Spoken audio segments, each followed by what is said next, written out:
अस्सलाम वालेकुम, कैसे हैं आप सब लोग? खैरियत से हैं? एक्चुअली पिछले कुछ वीडियोस में हम जो डिस्कस करते आ रहे हैं फैमिली मैटर्स को, फैमिली लॉ को, उसमें हमने कुछ टॉपिक्स को डिस्कस किया। बेसिक बेसिक मुझे पता है, मैं इतनी डिटेल में नहीं गया। हमने जो बेसिक बेसिक डिस्कस किया है वो लॉ, निकाह क्या होता है, शादी क्या है, या उसको डिसॉल्व जब किया जाता है तो फिर हक महर का क्या होता है जी, और ये सारी चीज़ों को थोड़ा थोड़ा हम डिस्कस करते गए हैं। अब आ जाते हैं कि आज हम जो नया टॉपिक लेके आ रहे हैं वो ये कि शादी हो गई, ठीक है, और खुदा ना खास्ता खत्म भी हो गई। अब ये क्योंकि बच्चे भी हैं तो फिर क्या होगा, हक महर का मामला हो गया जी, रिजोल्व हो गया, सामान जहेज का मामला भी हो गया, वो ठीक है, लड़की को वापस मिल गया। बच्चों की कस्टडी का क्या होगा? क्योंकि वो तो चाह रहे हैं, बाप चाह रहा है कस्टडी मेरे पास आए, माँ चाह रही कस्टडी मेरे पास आए, दोनों की जंग शुरू हो गई है। और अगर इन केस बच्चा है या बच्ची है जो भी, उनके वालिदैन किसी हादसे में जहाँ बक हो जाते हैं तो फिर बच्चों की कस्टडी का क्या होगा, किसके पास जाएगी? और इसी असना में हम इस चीज़ का भी जिक्र करेंगे कि अगर माइनर जो बच्चे हैं छोटे, उनकी जो प्रॉपर्टीज होंगी या उनके जो बिजनेस होंगे जो उनके वालिदैन की तरफ से उनको इनहेरेंट आप कह लें विरासत के तौर पे वो आए होंगे, तो वो किसको जाएंगे और उसको उसकी देखभाल कौन करेगा? तो ये सारे सवाल हम थोड़ी थोड़ी डिस्कस करेंगे। तो इसमें जो कानून अप्लाई होता है वो जी गार्डियन एंड वार्ड एक्ट 1890। तो अब ये बड़ी हैरानकुन बात है, 1890, ये तो भाई पाकिस्तान तो 1947 में बना है, ये 1819 गार्डियन एंड वार्ड एक्ट ये कहाँ से ले आए हैं ये सर? यहाँ पे मैं जिक्र करता चलूँ कि इस पूरे खिते में जो बर सगीर का खिता है, यहाँ पे ब्रिटिश ने रूल किया है, और जब वो रूल कर रहे थे उन्होंने बहुत से लॉज इंट्रोड्यूस करवाए यहाँ पे।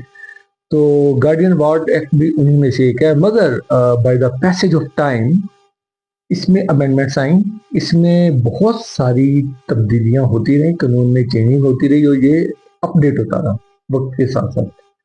तो इसमें सबसे पहले हम जिक्र करते हैं तारीख का कि इसमें डेफिनेशन क्या बयान की गई है। इसमें सबसे पहले जो मेरे लॉ मेरे सामने ही है, एक्चुअली मैंने वही खोला हुआ है।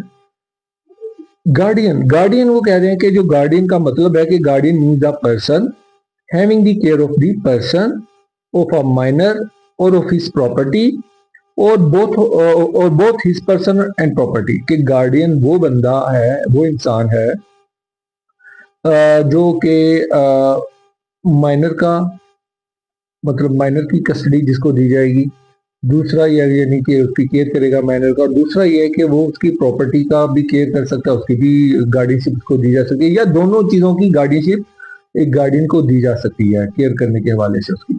तो ये तो हो गया गार्डियन। अच्छा जी, आगे उन्होंने कहा वार्ड। वार्ड कौन है भाई? गार्डियन एंड वार्ड एक्ट है, ये वार्ड क्या चीज़ है? उन्होंने कहा जी वार्ड जो है ना ये माइनर है। अब माइनर में यहाँ पे थोड़ा सा बताता चलूँ, जिनकी उम्र 18 साल से कम होती है उनको माइनर कहा जाता है, ठीक है, क्योंकि मेजोरिटी एक्ट के अंदर डेफिनेशन बयान की गई है माइनर की। तो माइनर की जो उम्र है 18 साल से कम उम्र का बच्चा या बच्ची, दोनों ये माइनर ही कहलाएंगे। तो वार्ड वो हो गया भाई जो 18 साल से कम है, ठीक हो गया। इसी तरह फिर आगे उन्होंने अदालत का जिक्र कर दिया कि अदालत कौन सी होगी, वो एक मतलब बताया गया जी कि इसके लिए क्या अलग स्पेशल कोर्ट्स बनेंगी, वो मामला देखेंगी, वो एक अलग है। अगर आप कहेंगे तो डिटेल में भी चला जाऊंगा, मगर वो डिटेल एक बिल्कुल इंटरली डिफरेंट है। तो बेसिक बेसिक मैं अभी आपको कंसेप्चुअल आपको कंसेप्ट आपके क्लियर करवा रहा हूँ। अच्छा जी, हम आ जाते हैं अब डायरेक्ट आगे कि ये जो गार्डियनशिप है इसको लेने का तरीकाकार क्या और कैसे ली जा सकती है। फर्स्ट ऑफ ऑल तो मैं ज़ाती तौर पे भी यही चीज़ को प्रेफरेंस देता हूँ कि वालदैन है तो वालदैन से तो बड़ा हमदर्द अपने बच्चों का कोई नहीं होता। तो खास तौर पे ठीक है, आप दोनों मियाँ बीवी जो थे, बच्चों के वालिद और वालदा दोनों मिलके नहीं चल सके ज़िंदगी में, आपके जो भी इख्तलाफात हुए सेपरेट हो गए, अपने रास्ते जुदा कर लिए, मगर बच्चों की देखभाल के लिए, बच्चों की वेलफेयर के लिए, आप उनकी ज़हनी और मतलब हर तरह से उनके आप कह लें कि उनकी तरबियत के हवाले से कह लें, आप उनकी नशोनुमा, उनकी तरबियत, उनको एक माशरे में अच्छा शहरी बनाने के तौर पे आप दोनों एक बड़ा पॉजिटिव किरदार अदा कर सकते हैं, बगैर लड़े और झगड़े भी। आप मिल बैठ के, कोई खानदान के बड़े लोग मिल बैठ के एक फैसला कर लेंगे, भाई ये ठीक है, कस्टडी माँ के पास रहेगी या ये वालिद के पास रहेगी, इससे क्या होगा, बच्चा जो है ना बेहतर तरीके से नशोनुमा पाता रहेगा। लेकिन खैर ये तो अदालतें तो कहते हैं जी लास्ट टूल होती है, जब आप एक फाइनल कहते हैं कि नहीं जी जंग शुरू हो गई है, आप मामला रिजोल्व नहीं कर पा रहे। चलें खैर कोई नहीं, अब आ जाते हैं अदालत में जी। अदालत में कौन जा सकता है और कौन नहीं जा सकता गार्डियनशिप लेने के लिए। तो वो उन्होंने क्लियर कट कर दिया जी कि कौन कौन जा सकता है जी। सेक्शन 7 बता रही है जी, एक इसमें सेक्शन 7 सेक्शन 25 बड़ी अहम है, मगर मैं पहले सेक्शन 7 का जिक्र करूंगा। Where the court is satisfied that it is for the welfare of a minor that an order should be made।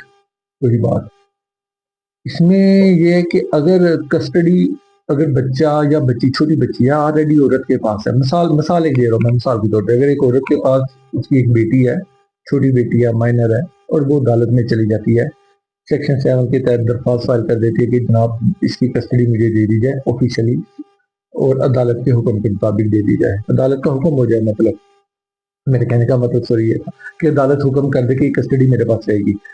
तो अदालत क्या देखेगी कस्टडी देने से पहले? Welfare of a minor. ये एक ऐसा रूल है कि गार्डियनशिप में ये बैकबोन है। ये लॉ की गार्डियन एंड वार्ड एक्ट के अंदर या कस्टडी के हवाले से, ये तमाम मामला के हवाले से असल में एक ही नुक्ता है, एक ही बैकबोन है, वो ये है वेलफेयर ऑफ माइनर। जिसने कोर्ट में लड़की हो या लड़का हो, यानी कि उसकी वालदा हो या वालद हो, जिसने वेलफेयर ऑफ माइनर साबित कर दिया, यानी कि कोर्ट को कन्विंस कर दिया कि भाई वेलफेयर ऑफ माइनर जो है ना, वो बाप के पास बच्चा रहेगा तो वेलफेयर इसकी ज्यादा बेहतर है और यहीं पे ठीक है, इसकी केयर ज्यादा होगी, या माँ के पास रहेगा तो इसकी वेलफेयर ज्यादा अच्छे और बेहतर तरीके से होगी। तो वेलफेयर ऑफ अ माइनर ये स्टैब्लिश करना सबसे अहम है। तो जो भी कोर्ट कह रही है भाई इसको सेटिस्फाई करना पड़ेगा अदालत को कि जी वेलफेयर ऑफ अ माइनर जो है ना इसके पास है, तो फिर कोर्ट क्या कर सकती है? अपॉइंट कर सकती है उसको एज ए गार्डियन, माइनर का भी और माइनर की प्रॉपर्टी का भी, अगर वो आते हैं तो अदालत के पास। क्लियर बात वो ये करना चाह रहे हैं कि आप बच्चे की कस्टडी लेने तभी आएंगे जब उसके ऊपर ऑलरेडी से कोई फैसला नहीं होगा। ये ना होगा किसी अदालत ने पहले से उसके ऊपर फैसला दिया गया और आप फिर मतलब उस फैसले को चैलेंज करने की बजाय दोबारा नए शुरू से फिर आ गए उसकी तरफ। नहीं, तो वो मामला नया हो तो उसके ऊपर पहले किसी कोर्ट का या अदालत का कोई फैसला ना हो, या उसको पहले से उस मामले को रिजोल्व ना किया हो, या विल के जरिए या किसी अंदर इंस्ट्रूमेंट के जरिए, ठीक है, तो या किसी सालसी के फैसले के जरिए। तो आपने आना, अगर आप आ रहे हैं अदालत में, तो ये सारी चीजें अपने जहन में रखें। जी यहाँ तक तो हो गया। अब मेरा ख्याल है कि आज के लिए इतना ही काफ़ी है। तो मजीद मैं इस चीज़ को खोलता जाऊंगा, आगे के बयान करता जाऊंगा और आगे कुछ मसाले भी लेके आऊंगा। मिसाल के तौर पे बच्चा या बच्ची लड़की के पास ही, यानी कि जो माइनर था उसकी क्या लें कि वालदा के पास ऑलरेडी वो बच्चा था, लेकिन अदालत ने कस्टडी, माइनर की कस्टडी वालद को दे दी, और कुछ केसेस में आप कह लें कि वालद से कस्टडी लेके वालदा को दे दी। क्या मेरिट्स है उन केसेस में, क्या चीज़ थी, और वेलफेयर ऑफ अ माइनर ये कैसे आपको डिटरमिन करना होता है और कैसे आप इसको इस्टेब्लिश करते हैं अदालतों के अंदर, क्या चीज़ आपको दिखानी पड़ती है या मतलब कन्विंस करनी पड़ती है कि भाई ये देखें बच्चे का वेलफेयर यहाँ पे है। तो ये चीज़ हम आगे आगे डिस्कस करते जाएंगे। तो आज के लिए इतना ही। तो मैं नेक्स्ट वीडियो में इसको यहीं से कंटिन्यू करेंगे। आप अपना सबका बहुत ख्याल रखिएगा। तो फिर मिलते हैं इंशाल्लाह कल। अल्लाह हाफिज़।